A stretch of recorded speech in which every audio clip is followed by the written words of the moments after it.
All right, here we go, recording. I appreciate you being on today. Yeah, good to be here. How goes it down at the beach? It's beautiful day, beautiful beach day, sunny, 75, nice wind coming off the ocean. It's really nice. The we used to live down there to the right of you, up a couple of streets, not in one as tall as yours, Hmm. but then we moved to like 10th Street, Hmm. that side of it, and we were one block back from the beach, which is a big difference. And then now we're not at the beach anymore, but Hmm. it's when we had uh, that apartment building collapse down south Two a years couple of ago. years ago, Hmm. we were starting to think about our place when we were there because it was built around the same time frame. I'm not sure if it was built with the same builders, but a little Hmm. concerning.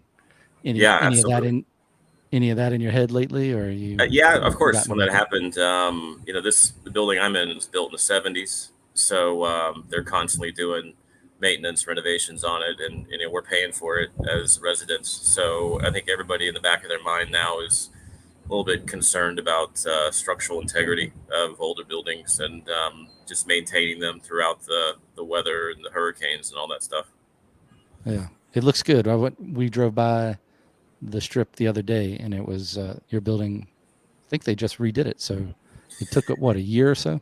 Yeah, they've been repainting it. They've been working on some of the concrete, some of the rebar, all that stuff. So they're constantly chipping away at it and then replenishing it. And then there's another building going up beside us that's Yeah, been going on for a couple years that looks like it's getting there. So yeah, everything is getting built up. yeah. All right, then.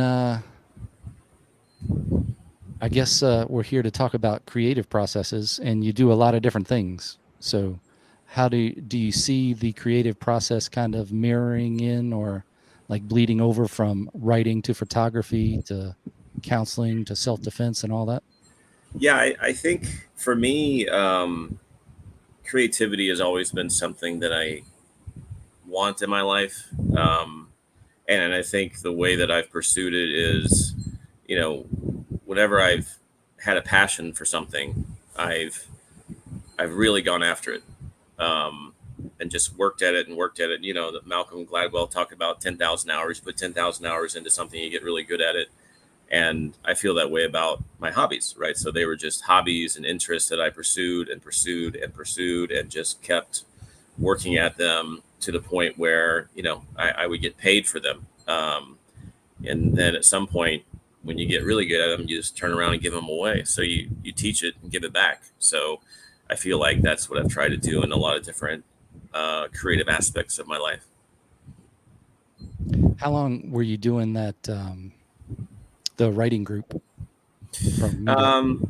Yeah, I started the writing group in August of 2012. So a couple years prior to that, I had published my third book. I was peddling my books. I had three books, peddling them around different conventions. And whenever I would go to one of these weekend conventions, it's very exciting because everybody was in the same boat. Very much loved science fiction, fantasy, and so you would just talk shop all day and make some good connections. But then, once the convention was over, you went back to your cave and went back to writing and went back to isolation. And I thought, you know what? It'd probably be nice to get a lot of like-minded people together locally on a regular basis. So let me just see if there's something out there around science fiction and fantasy. And there wasn't, at least not locally in Jacksonville. So I just decided, well, I'll just make one. I'll just make my own group and I'll put something together online. I'll put it on Facebook and make it free to the public and just see if there's anybody else out there that's interested in coming together and breaking bread and talking about their writing and trying to get some support for it. And so that was 11 years ago. Now we're probably at 600 members, I think. Hmm. And we've done over, gosh, 150 meetings, face-to-face writers group meetings. So it's done well. I've been very happy, satisfied with the interest in that group and the participation and, getting to meet great people like you.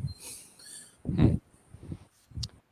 How how does that help you when you're thinking about doing your writing? When was your last book that you put out? Um, I stopped kind of pursuing my novels around the same time I started the writers group. So for me, it was more of I'm not as passionate about writing my next book as I was about just, I don't know, helping people find their voice and helping people with the process of getting an agent or a publisher and getting published or getting edited. Or so I felt like I wanted to step away from the writing aspect of it and step into more of the teaching role. And so around that time, I pitched a creative writing class at UNF that got picked up. And so I started teaching over there. And then I just started doing these monthly writers groups meetings. And that was kind of a position that I found myself in, just more supportive than driving for personal goals. Hmm. Besides going to those like the writing conferences, when Hmm. before you started this the writing group here, did you go to any other writing groups like that around anywhere else in the world rather I did. than Yeah, Chicago? I did not. When I was going to these various conventions as a literary guest over the years, I'd be put on panels, and some of the panels would be dealing with certain aspects of writing, world building, or character development, plots, things like that. So I would get involved in those kind of ways. But I never, I looked into like maybe doing like a writer's workshop conference, where you go away for a weekend and just do intensive writing. But I never did do those things, even though I was interested in them. It was just a matter of, which one do you pick? How do you get accepted? Where do you go? And so I never. And then when I looked around town locally, I didn't see any of the writers groups that were specific to science fiction and fantasy. So I never joined a, kind of traditional writers group, if you will. I always wanted some spin that it needed to be science fiction and fantasy focused. Hmm. We we found I found that group on Meetup when we moved to the beach in Jacksonville around 2017. Hmm. And we first started Meetup. We were doing like pug rescue, like dogs, and that's how we found the Meetup site. And then we moved over to the West Coast for a few years, and I found a couple writing groups over there. One of them was Shut Up and Write, where you meet in a place and then you just write for an hour, and then after that you can talk to people, but you're not supposed to do that while you're there. Hmm. So it takes you out of that time and place, and maybe has you a little accountable for that.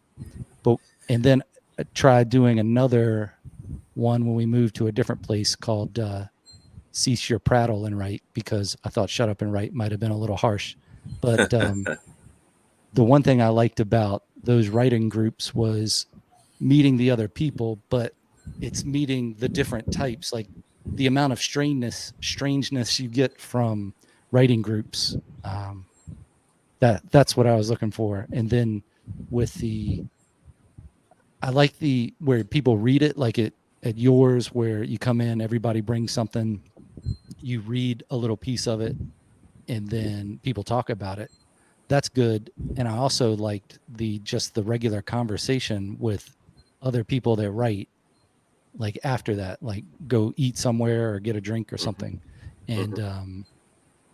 I haven't gotten you to come out to anything after the meetings yet, because you always seem to split out of there. I guess you got a lot of stuff going on, but I'll see if I can get that sometime. We had I haven't been there in a while to yours, besides the last one, but we went a few times. We started a group, we called it Chit Chat, and it was after that. So we just go to a place and talk, and we had a bunch of different types of personalities. Which again, that was the draw for me, was you got to get the weird people to talk to each other, and Hmm. it's been all different types. Do you socialize with a lot of other writers or the creative types, or are you more of the lone guy? Yeah, it's interesting. A couple of thoughts. A lot of people that are in this writers group of ours, they've branched off and started up some of their own meetings in different parts of the town. And I've always been an advocate of that. Like, hey, if you want to, if there's someplace closer you can meet where you don't have to travel as far to the beach, etc. Why don't you go ahead and start something up? And so I've had several people over the years that would do something like you just said, like shut up and write. Like, we're going to meet at Panera Bread on Sunday morning at 8 o'clock, grab coffee and a bagel, and just proceed to write all morning, and then get together afterwards and just start talking about the the work that was created that morning. And I'm a big fan of that. I love anybody that wants to have these additional meetings, not just wait for this once a month formal meeting that I have in the library, to get some stuff read. And I've also been an advocate of, like, if you got something you can upload online and then send out a note like, hey, can you give me some feedback on this?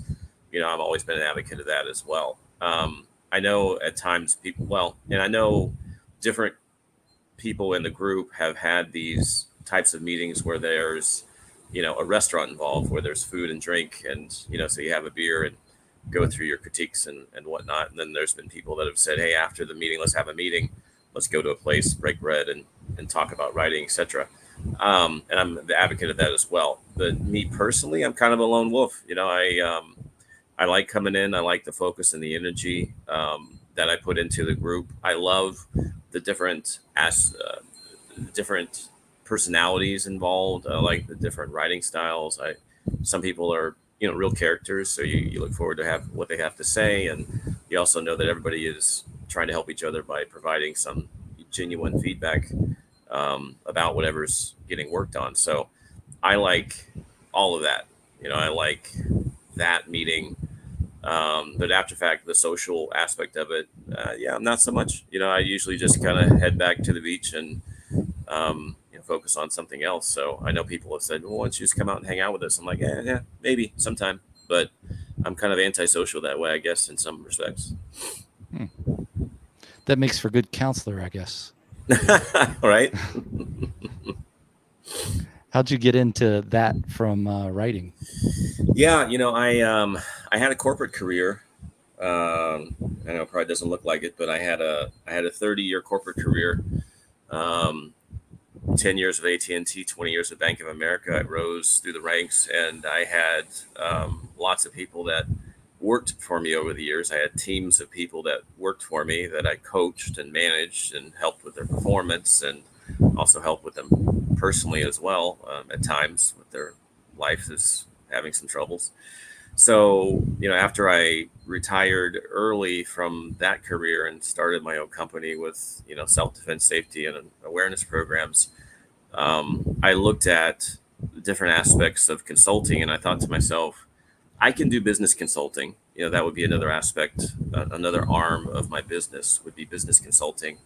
And then as I looked into, like life coaching or relationship counseling, I said to myself, I've been doing that for 30 years, with people on my teams. So I'm comfortable with helping people deal with conflict, and I'm comfortable with helping people deal with communications, and I'm comfortable with just interacting in that kind of coaching perspective. So I just, allowed that to be another part of my business, and then sooner or later somebody came knocking and wanted some coaching, and then I started that process of coaching them. And then what happens is they give you a good review. They give you a 5-star review that goes online. Now you've got, um, a life coaching aspect of your work where people are giving you 5 stars, and that just leads to more coaching.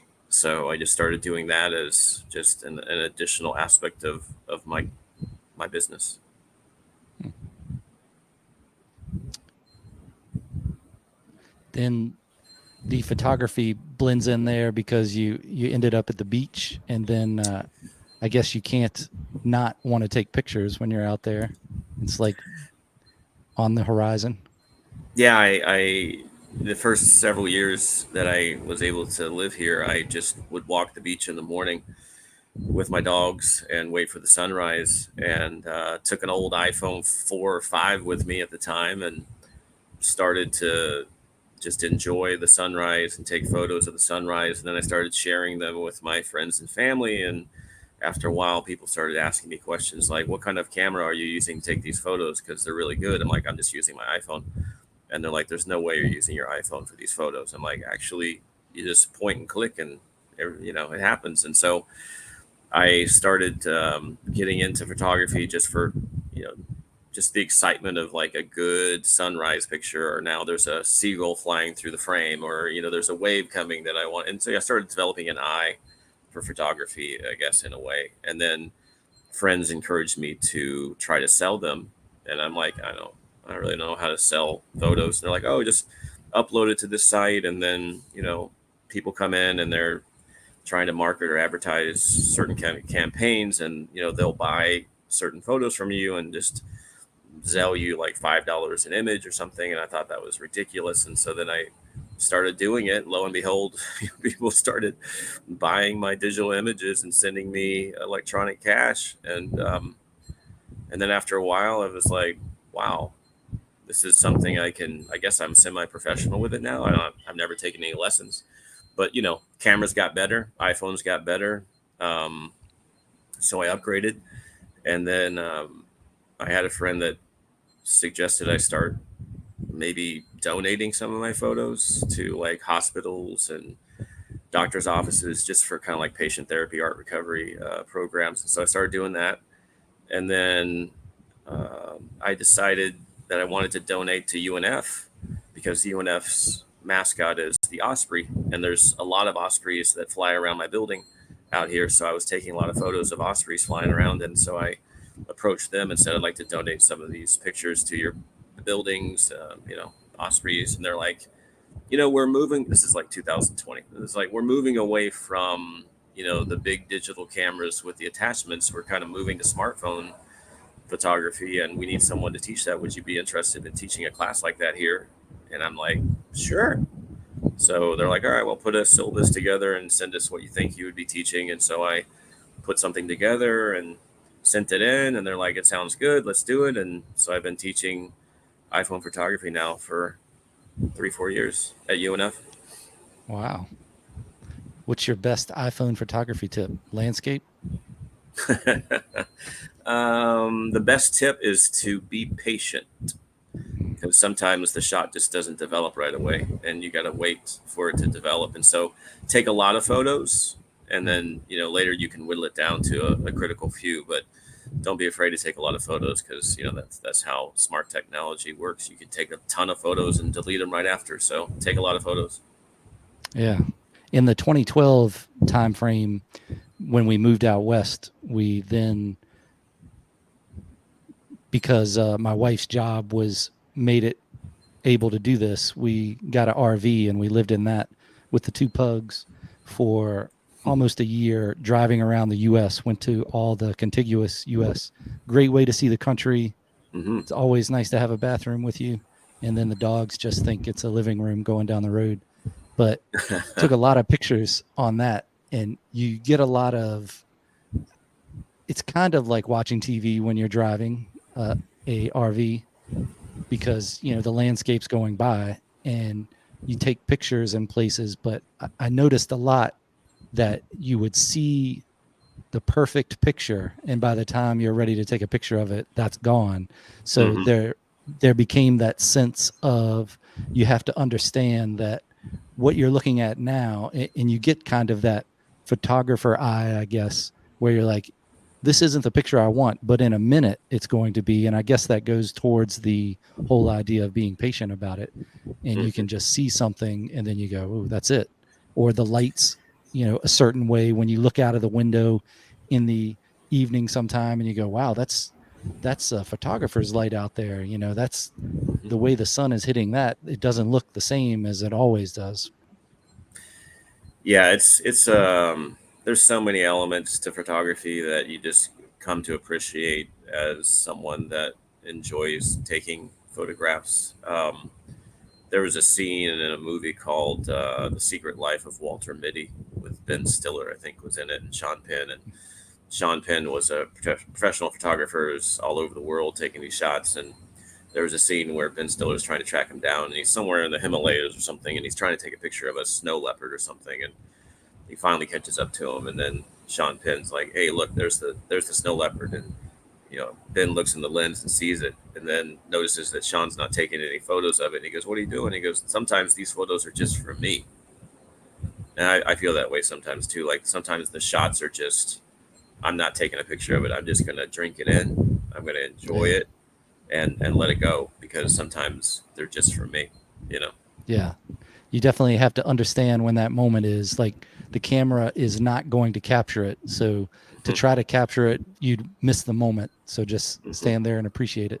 That Right. was traveling around and looking at a lot of things of the US. One of the, I guess you would call it a disappointment, or it's not, it didn't match up with what my expectations were, was Mount Rushmore. And you Mm. get there, I mean, it's close to Devil's Tower, so you've seen that, and now you're going down to Mount Rushmore, and then you're like, that is a lot smaller than I thought. I'm sure if you were up there standing on the head, it would seem large, but it was disappointingly just that little piece of the mountain, and you're like, wow, Stone Mountain, in memory, was larger than that, but maybe that's because I was younger. But then you go to places like, it seems like the natural things are the ones that are more amazing, because the Grand Canyon, when you go to that and stand on the edge, then you're like, oh, wow, Hmm. okay, okay, that's the right name, the Grand Hmm. Canyon. Hmm. Hmm. So then, are you still doing photography classes, I or am. is that Yeah. okay? Every semester they offer iPhone photography class at UNF. So as long as people sign up for that class, I'm teaching that class every semester there. Do you get a new iPhone every semester, or are You you know, still I using your? jump every 4 generations is when I usually break down and get the newest and latest and greatest. So I had a 7, then I went to an 11. I still have an 11. I'm waiting for the 15. So I'm waiting Hmm. for one more generation to come through before I upgrade. But what's interesting is the newer phones, the 14s, they've already got technology that surpasses my 11. So when I try to teach it from 11 perspective, the 14 people are like, "What are you doing?" This is like, we've already got all this stuff cared for. We don't have to set any of this stuff up. I'm like, "That's right. You guys got new phones." So I Yeah. have to kind of adjust with the times. It's changing all the time. Hmm. So then you have do you see any crossover of the creativity or any parallels with photography and writing, or is the process its own separate thing? I think it's, I think everything that I do that has some sort of creative aspect to it boils down to two things: patience and persistence.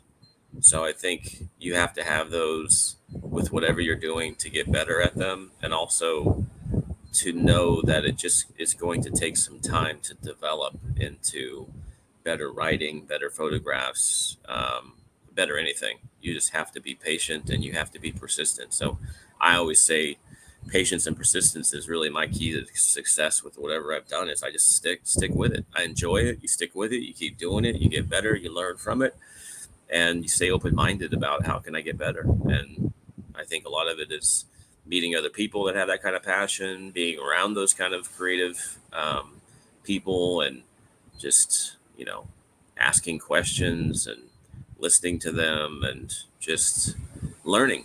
Because it's, you don't have all the answers. So ultimately, you all have the same passion for whatever the creative aspect is, and you just go after it and ask for help.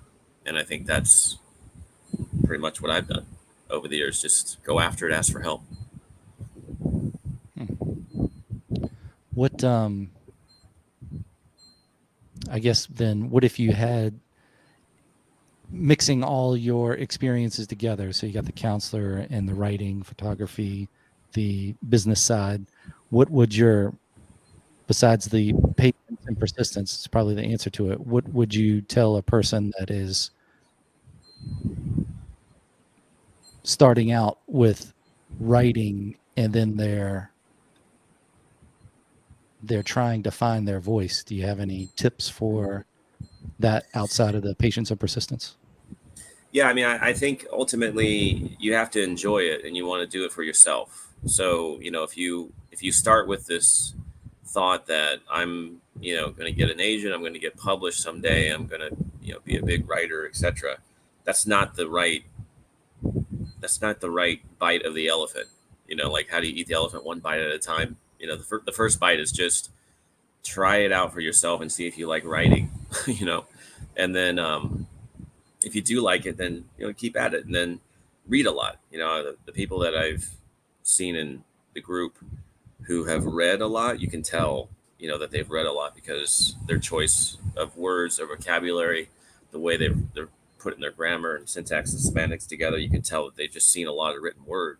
So I would say read a lot, especially read a lot of your favorite author, and just try to understand what their formula has been, and then just start writing. Just keep writing, write a little bit, write some more, share it with people, ask for feedback. It's a lot of people are. It's a very private process sometimes, and it's like a journal entry, right? I don't want to share my journal entry with anybody because it's very private. So I think it takes a lot of courage for people to get in front of a strange group of people and share something very personal. So I always am very supportive and encouragetive of anybody that comes to these writers groups meetings and shares, their private writing, because obviously they want to get better. They want to grow. They want to learn. They want to be around other writers. They want to get some level of motivation and inspiration from each other. And so I love that. I love that. I think that's what it takes. It takes a village sometimes, right? So it takes a different perspective. It takes, hey, I'm an editor, and here's what I'm thinking you should do for your economy of words. Hey, I think you should change how many adjectives you're using, in your descriptions. It's all of that. So I think for the new writer, it's just enjoy writing. Number one, just enjoy it, and then know that you have the potential to be a great writer and to be published someday if that's something you want to do. But you have to work at it. At the end of the day, you're going to have to put some time into it every day, something, to get better. You can't just come out of the gate swinging and be a James Joyce, right? So you're going to have to work at it. You're going to have to put a lot of work into it, especially if you're going to develop a style for publication, not just a story, but your writing style is very important. And you're not going to learn any of that until you take some classes, or you work with somebody that's in the business. So there's a whole different world when you try to write for publication versus write for personal enjoyment. So separate the two. Just write for enjoyment for a while, enjoy yourself, enjoy the process, and then at some point when you're ready to step into, I think I'm going to try to write for somebody else, then that's a whole different world that you're going to be open to and learn from as well. With your photography, and when you were writing more, did you have a separate space that you did that, or were you just anywhere you could start writing, or did you have a preference of a place? Like when you were doing the books, did you have stuff spread out and like copies of things and pictures and diagrams, or did you just use it all in the computer or just in your head?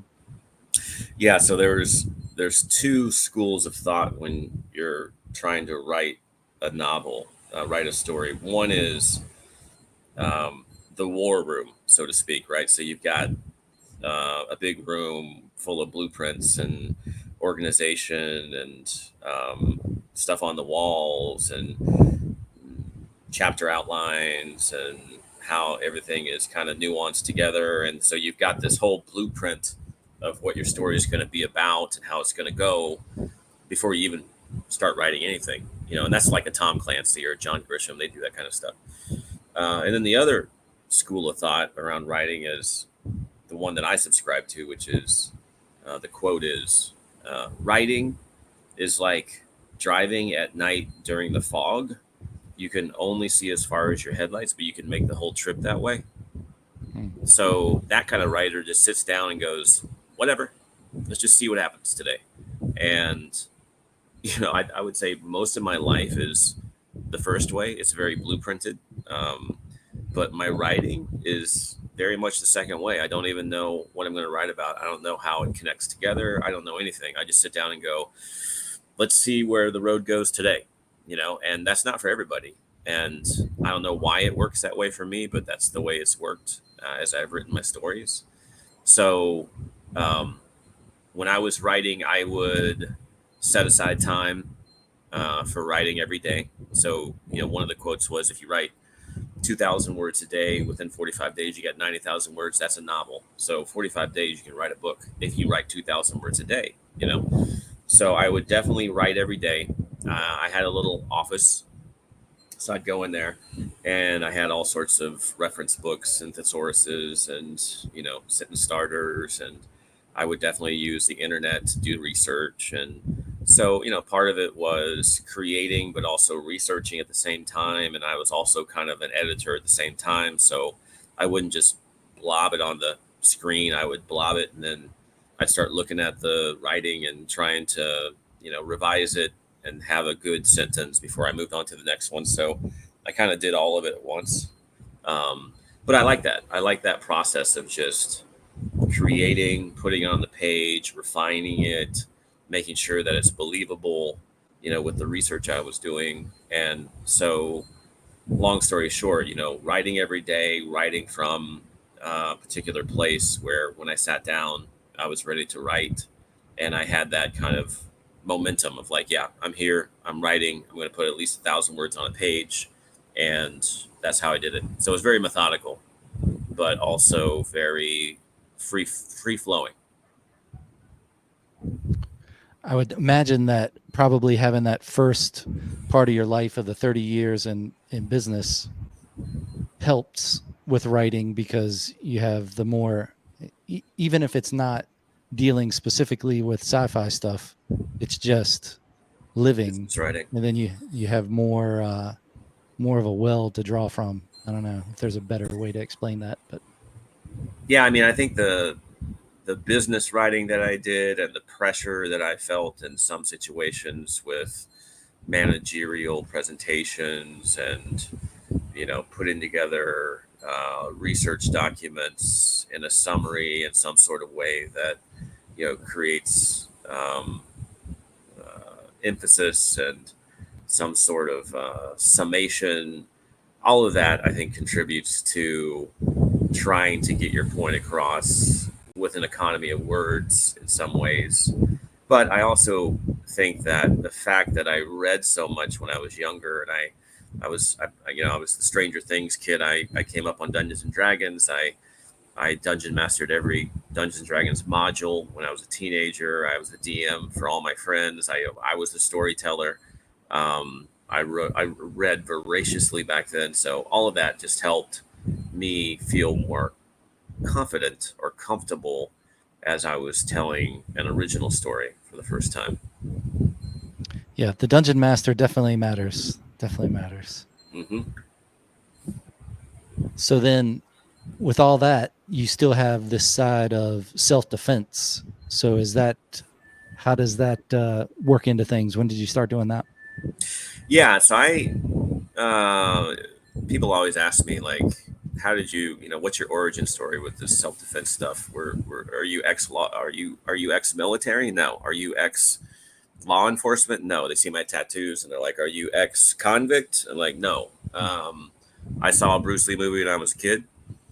I was infatuated with Bruce Lee, and I wanted to be like Bruce Lee when I grew up. So um, my parents couldn't really afford to send me to classes. So when I got to be a young man, I enrolled in my first martial arts school as a like 19, 20-year-old kid, and then just started taking classes like 3, 4, 5 times a week. And it was a passion. I wanted to get good at martial arts, so I started in taekwondo, and I spent several years there until I got a black belt, and then I left. This is before UFC. This is prior to mixed martial arts, so everything was very traditional. So after Mm-hmm. taekwondo, I left. I hung up my belt and I went into a jiu-jitsu school because I wanted to not only be able to be effective punching and kicking with taekwondo, but I also wanted to be effective on the ground wrestling and grappling, which is jiu-jitsu.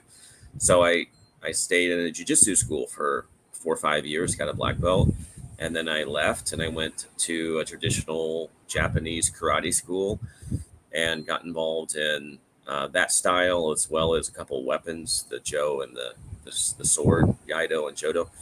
Got black belts and all that. I left. I went into an Aikido school, got a black belt in that, left, went Mm. into a Wing Chun Kung Fu school.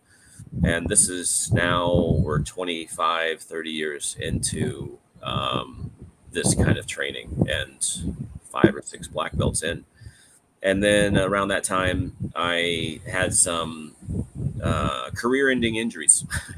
So my doctor's like, hey, you're no spring chicken. You can't get flipped and thrown and all that stuff like you used to. And my discs in my back started to groan and ache. And so once I had to hang up my practice, the quote is, "Those who can't do, teach," right? Teach. So that's when I decided, you know what, I can take all of my learning in martial arts and I can create some sort of a practical self-defense program for people that aren't going to be going to a dojo and training 3 times a week and paying all that money and doing all the testing and whatever. So let me just take what I've learned and then put together some sort of 3 or 4 week workshop that I can then shop around at different places. So I pitched it once again. I pitched 2013. I pitched it to UNF, and I said, I've got a practical self defense program I'd like to bring here, and they said yes. And so that was around the time I started my business. And then the business was really 3 tiers of focus. One was the individual level. So somebody will hire me privately to teach them self defense. The second one is more of the group level. So I can go into a fitness center, go into a yoga studio, go into a church, go into a community and say, hey, I've got a neighborhood program that I can bring, suitcase it in, etc. They said yes. That's the second tier. And the third tier was at the corporate level. I was an active shooter type of consultant. So companies would hire me to come in and create that kind of a safety and awareness program at the corporate level. And I found success in all 3 aspects of that kind of business. So I've been very fortunate that I've been able to continue with that kind of work, and it helps me pay my bills. And ultimately, it's one of my major creative passions. I love it. I love when I can teach somebody, and then I also get a lot of satisfaction from knowing that I help somebody stay protected and safe, and educate them. People that say I'm just going to go buy a gun and throw it in my drawer versus why don't you just buy pepper spray versus how can I show you how to punch and kick versus giving them a lot of different ways to think about protecting themselves. And so I enjoy that as well. So that's kind of how I evolved my personal passions of martial arts into a business over the years. What do you think if you're going to practice regularly, what's the most effective of those that you've tried? Yeah, if you have to use punching, kicking, grappling, wrestling, something to defend yourself, what I always tell women, because obviously whoever is going to attack them is going to be bigger and stronger than them. Then you're attacking to injure them and then to get to safety. So you're not trying to fight them, right? You're just trying to injure them and get away. Yeah. Right. So ultimately, a swift kick to the groin or to the knees is effective. Palm heel strike to the eyes or the nose or the mouth, multiple strikes is effective. But ultimately, you're going to have to be comfortable punching and kicking. And the only way you're going to get comfortable doing that is if you practice. So most people will never practice punching and kicking. So what I end up doing is I sell a lot of pepper spray, because at the end of the day, that levels it. I spray you with that, it hurts, and you can get away. So I end up selling a lot more products than I learned than I do teaching people how to punch and kick safely and effectively, because I tell them, you're never going to practice this. The reason I can sit here and teach it is because I've practiced it for 10,000 hours. You're never going to practice punching and kicking. And when you do punch somebody, you're going to hurt yourself. So at the end of the day, buy pepper spray. And so I sell a lot of pepper spray. Man, when I was civil service doing the police stuff, we had to get pepper sprayed in the academy. The amount of pepper spray that we got sprayed with was more than you would ever use on the street. It was out of the fire extinguisher size pepper spray thing. Oh gosh. And it was concentrated in your face for a few seconds. And I didn't like that. So I was always reluctant to use pepper spray. And then one time in my 14 years of doing that, I used pepper spray once, and I sprayed the other guy that I was trying to arrest, and then I sprayed myself just to make it even. And uh, I was like, I'm not using this again. It didn't do anything for me. I'm glad we had it in training with the amount we did, because the small amount that I got was nothing, and I was just going up that continuum of force, you know, Hmm. vocal, hands on. All right, let's try pepper spray. All right, let's get this done. But yeah, that was the one time I used that. And then in college, I took Taekwondo. So at a Okay. community college in Virginia, Taekwondo, did that for a semester. I failed the breaking the board at the end. I didn't fail the class, but I failed to break the board. I hit the guy's hand a few times, and then that was it for my chances. But yeah, punching, if you don't punch all the time and practice it, actually hitting something that's not going to work out for you. And then being in the military and then the police training, that was the best stuff I had, because that you practiced all the time, and that makes all the difference.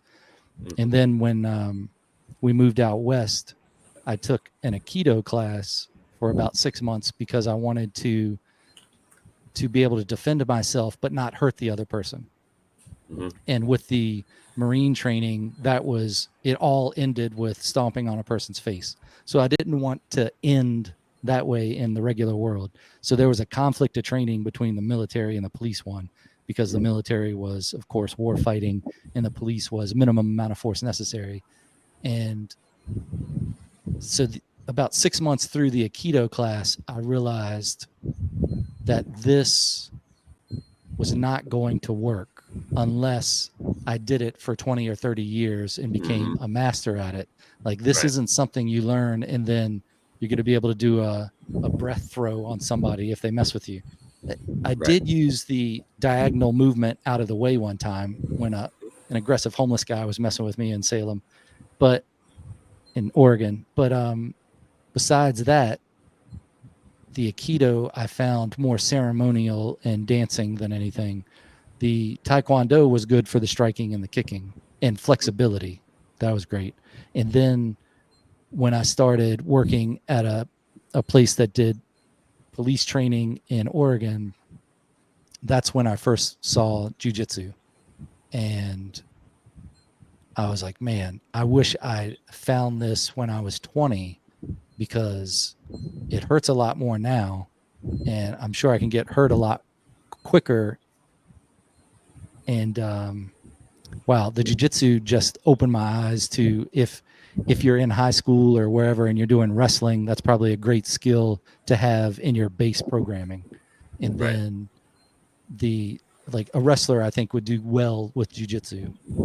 And then jujitsu, I did that for a year being a trainer there, so police training, Hmm. and I learned a lot in that amount of time, but it was nowhere what I needed to do. And when I got here in Jacksonville, I went to Brazilian top team, and what a great place. I really liked it there. We moved away from it, so it didn't make it, it's a little far to go there now, but that Marcelo Burgo, I think, is the head guy there. Hmm. But he's also police, and I liked his theory on policing and how the jujitsu worked in with that.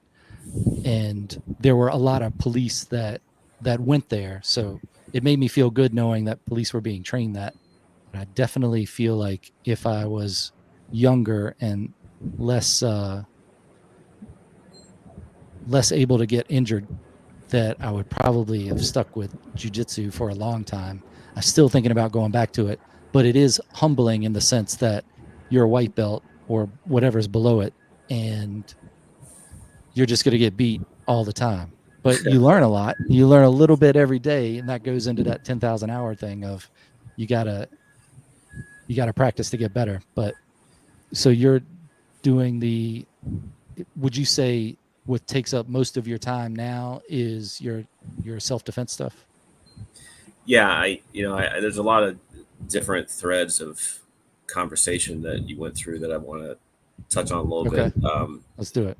The jujitsu stuff I started in my 20s, so I was lucky enough to find a jujitsu school in my 20s, and I did stick with it for probably about 5 6 years, and I got a second degree Nice. black belt in jiu-jitsu. But it was around the time in the 90s when UFC first came out, and if you remember the first couple of UFCs, the winner was Hoist Gracie. Yep. So that's how Gracie Jiu-Jitsu got put on the map. And what was interesting is they didn't have any weight classes, so they had these giant sumo guys that were in the ring with Hoist, who was like 5'6", 135 pounds, and Hoist was also the guy that he would just wear his gi, he'd wear his uniform into the ring. So, everybody else was like, bare chested and oily bodies. And Hoist comes in with his little white gi and black belt. And everybody's like, what is going on with this guy? And all of a sudden he beats everybody, Yeah. and it was kind of one of those aha moments for the world to be like, it doesn't matter how good puncher kicker you are. If you get knocked off your feet, you're going to get strangled or you're going to get your arm broke, and that's not power, that's technique, and so people hadn't really been exposed to that kind of martial arts fighting up until that point. So I was very proud to be a jiu-jitsu technician back in the day, and I was very comfortable flipping around, rolling around, and learning so much in that aspect. So I I love jujitsu, and I also think that jujitsu. I'm also glad to see that the Jacksonville Police Department also studies jujitsu and trains jujitsu. And I think jujitsu, grappling, wrestling is one of the best martial arts to subdue somebody. Because otherwise you're standing toe to toe, punching and throwing punches and kicks at each other, which depending on how good a punching striker you are, you're not going to be that good at it. And if they're stronger than you, then that's even more trouble. So I'm a big advocate for getting somebody off their feet and subduing them with some wrestling maneuvers. Um, so I have a fondness for jujitsu for sure. Aikido, to your point, is actually breaks down to way of harmony. I think that's what Aikido means in Japanese, Hmm. way of harmony.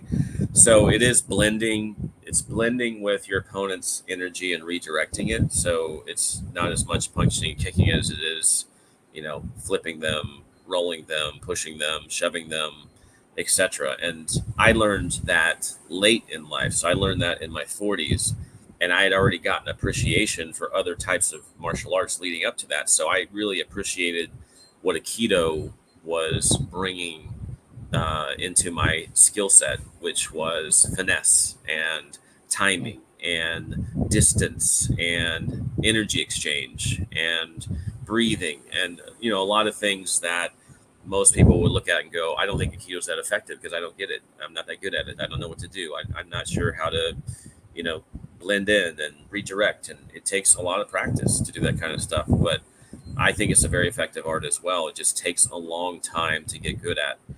Um, so after all of my individual studies in these traditional schools, and now I've come out with this blended mixed martial arts self-defense program for people. Most of the things that I train people to do is deal with people choking them or grabbing them or bear hugging them or trying to strike them. So a lot of it is, escapes. How do I get out of this? And then how do I effectively strike somebody to get to safety? So if I had to say, this is the style of martial arts that I'm teaching, part of it is Aikido. That's escapes. Part of it is Taekwondo and karate because it's punches and kicks. Um, Not so much jujitsu because I'm not an advocate of getting on the ground and trying to subdue your attacker, right? So most of the Yeah. women aren't going to wrestle down to somebody. And so for a time, I offered two types of classes at UNF. One was just a basic practical self defense program, and it was all based on punching and kicking and escapes. And I had a lot of success with that kind of class. And then I did an advanced class where it would be bring your own mat, and then we're going to get down on the ground and do some wrestling and grappling. And that was met with limited success because most people don't want to roll around on the mat with a stranger. right? So then I was Yeah. like, okay, bring your friend, bring your family member, but that's still not realistic either. Yeah. So I didn't have a lot of success with the grappling and wrestling aspects of self defense because most people just don't want their personal space invaded like that. So they'd rather just stand up and have this, I want to say, what's the right word? Have this unrealistic expectation that I can just punch and kick my way out of this. Ultimately, probably not, but I can teach you to be an effective striker and kicker, and maybe that's good enough. But very few people have I trained how to wrestle and grapple. Yeah. I think the advantage of the wrestling and the grappling is thinking, being able to think while you're stressed. And that's probably that helps you escape too. The more I learned of whether it was in the policing side, or the military side, or the jujitsu and all the other stuff, was you don't want to get in a fight. No matter how big and bad you are, something can go wrong, even if you're great. But certainly, if you square off with somebody that has cauliflower ears, you don't want to do that. And somebody Right. that knows any of that stuff, that's somebody that went to a jujitsu class for a month, you don't want to mess with. Now, you might be able, if you're like a boxer or something like that, you might get lucky. But yeah, it did teach me more of just don't get in a fight, avoid that. So I guess that leads up with the Aikido and things. But I don't know. I think the view of Aikido being very effective is probably tempered with your already knowing jujitsu and taekwondo and all that. Like Hmm. that, I don't know. When I tried to do some of that Aikido stuff in those classes with the jujitsu people, when they're like, "All right, I'm going to show you a takedown, you show me a takedown," it was. I mean, I'm not good at either, but Hmm. wow. I Yeah, mean, a lot of Aikido is leverage points and timing and some level of physics.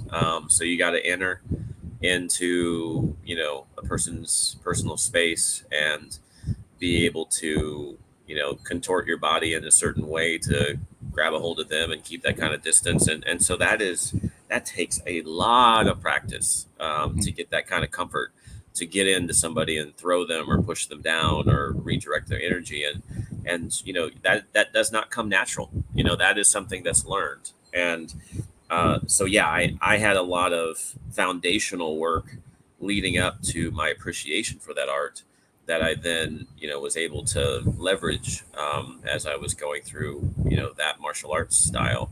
So I really did enjoy that aspect of it. But realistically, no, it's not going to be something that the common person is going to ever be able to utilize or deploy.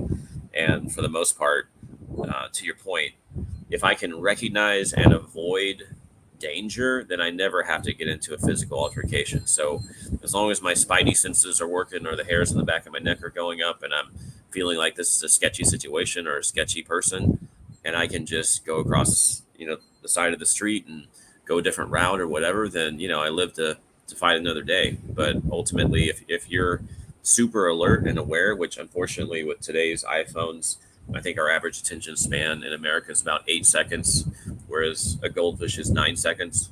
So, we're oh not really wow, paying attention. We're not paying attention out there.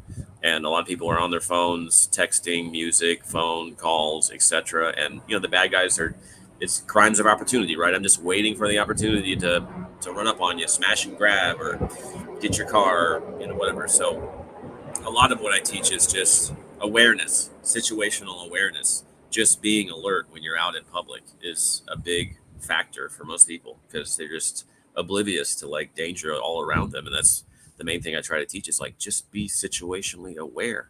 Then you don't have hmm, to worry about doing anything as long as you see it coming, you know. yeah, had that space there. I did like the weapon stuff in Aikido. Hmm. I'm not. I don't think it would help me at anything, but it was like calming, and you got to go through some stuff. But and that was different about other things. But hmm. All right, I'm going to put you in the list of keto apologists. But You the me and Steven Seagal, right? Me and Steven Seagal. Yeah. Well, I do like his perspective of it is I don't I've never talked to him about it, but he seemed to do a couple moves very well, like the short arm clothesline and things like that. Of So course, yeah, that's know a couple moves and then do that. And yeah. then with jujitsu, my point of view was just like after every session, I would try to boil it down into a state of mind because it was too much to say, all right, if I get in this type of situation, this is what I want to do. But I I would put it down to like if they take something from you, take that back because Hmm. you get to that point where in jujitsu you're starting just on the ground. You I didn't know what to do. It's like, okay, so you're here and now what do you do next? And what do you do next? So Hmm. yeah, I wish I had that stuff earlier. I'm glad to see that it's getting more popular now. Well, and I'll come full circle with this conversation and say that in writing, they say write what you know, and going back to my Dungeons and Dragons days, there was a character in Dungeons and Dragons called a monk that Mm. he didn't have weapons. It was just his hands. Then he sucked at lower levels, but once he got up in levels, he was a formidable character to have. And so I always appreciated the monk character. And Mm. as I got into my own personal martial arts programs, I started writing into my science fiction and fantasy books the monk character. I was putting a martial artist in a sword and sorcery world, and I enjoy that. And I knew how to write that way, because I could do these kind of techniques and things, and have that mindset about what does a monk character think about when they're faced with some sort of adversity. The cool, calm, and collected monk character. So I've enjoyed, and even some of the dojos that I trained at, and some of the characters that I had to train under, some of the masters and stuff. Boy, I wrote them right into some of my stories as well, Mm. because it was just I lived it. So when somebody's like, "Oh, that's ridiculous. That didn't happen," I'm like, it did actually happen. So Yeah. I enjoyed able was able to cross that into writing with my passion for martial arts, and put that into a character. Yeah. All that experience swirls together. Yeah. So what are you working on these days? What do you have coming up for the future? You just are you doing your self-defense stuff? You got something else new on the horizon? What's up? I don't have an answer. I mean, I think I've gotten to a point in my life where I wake up and I'm just grateful. Mm. So I'm not after something anymore. Like I gotta be here. I gotta do this. I gotta make this kind of money. I gotta have this kind of success. I gotta have more of this. I gotta do less of that. I just wake up and go, wow, I'm blessed. I get to go teach this class today. Or I look at my schedule every day. It's a little bit different. I go, oh, okay, I got to go on the beach and train this person. Okay, oh, I got to have somebody come over doing a life coaching, and they're going to do a tarot card reading with me, and I got to get ready for that. And so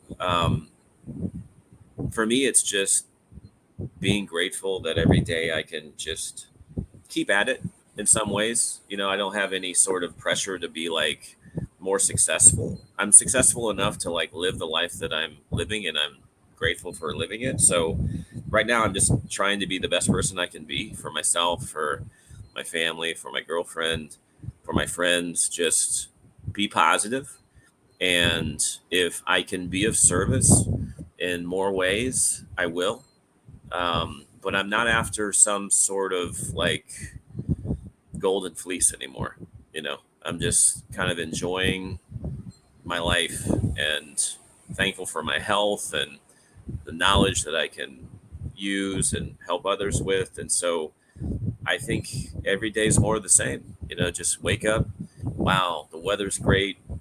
A great day ahead of me. Get some good food, exercise, do a little spiritual learning, do some meditation, just having that kind of vibe, in life where it's not so much pressure anymore. It's just more like, wow, okay, I'm grateful. All right. Good summary. I like the full circle. I appreciate you talking today, and maybe in the future we'll check in and see how things are progressing. You know, how far down the road the headlights are shining, and what you've been up to then. Yeah, I appreciate it, Ross. I enjoyed the interview. All right. Thanks for your time. We'll talk on the other side of this. All right. All right.